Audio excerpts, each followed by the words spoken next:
Hello. Well, I found something to send chills down your spine. Look at this. At the Telegraph on October the 16th. The EU's biometric power grab is sinister and grotesque.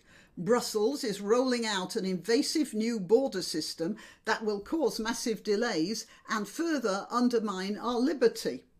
And what Silky Carlo is talking about is the fact that when British tourists, or indeed I think tourists anywhere, are going to be walking around, travelling around the EU, they are going to have to provide fingerprints and facial photographs, which will put their biometric data into some sort of an EU database. Now, this is something that should make us very glad that we're not in the EU, except for this, which is in Britain.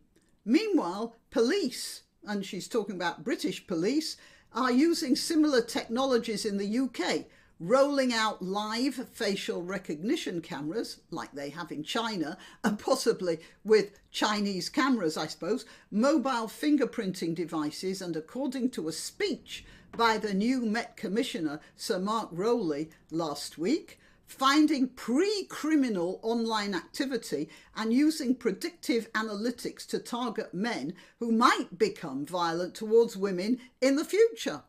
How about that? Yet he said nothing about the thousands of reports every year of rape and domestic violence that are poorly investigated and rarely prosecuted. I'm going to have to blot out one of the words here, so if you hear a beep, you'll know what happened.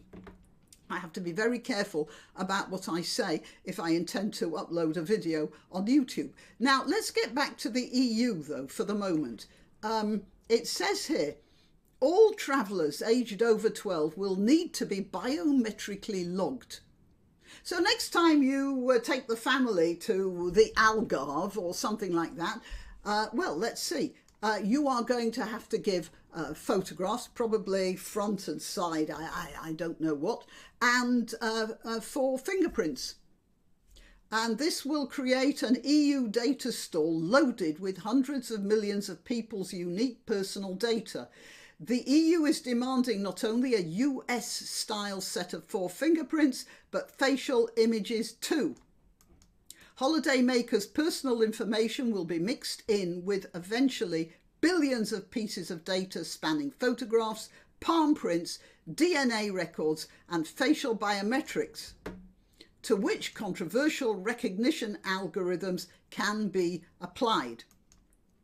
This may be the biggest biometric data collection operation in European history. What could possibly go wrong? Well, I could tell you for a start. Data is never 100% secure. It will never, ever be watertight. It will be subject to corruption and bribery, where people can retrieve information by just accessing it illegally, by hacking into the system, by paying people to get them data. I mean, Edward Snowden managed to get a whole load of data out of the USA. Nobody knows how he did it, even now. So it's obvious it can be cracked. And this was really serious stuff that Snowden got out. And look at what the EU are doing now. This is going to make us all very vulnerable. And the only reason that I can be glad that we're not in the EU is that at least there's some sort of a wall between the EU and us, but only temporarily, because pretty soon, in an example of hands across the sea, this information is going to be shared. All right, this is absolutely terrifying. And why aren't we hearing about it? Well, because we have insurrectionists blocking roads and throwing tomato soup at loved treasures. I mean, that is a marvellous front page headline, whereas talking about data mining is not really headline stuff, is it? And so our minds are on other things, on these uprisings in the streets of Britain, and our various politicians of various colours are ripping each other apart. And that makes much better headlines than this stuff. Or rather, it will be this stuff, won't it, when it goes up on the screen. We are being distracted in some way. Now, whether that's deliberate or just coincidental, I cannot tell. But this is the frightening thing. Not idiots gluing themselves to roads. It's this. And it's happening all over the world. It started in China. Anyone who thinks that when something happens in a far-off country of which we know little, like China, that it's not going to come over to us eventually, is a fool. There is no such thing as a world disconnected from everywhere else. The Chinese are using this data all the time. They can stop somebody from moving from town to town.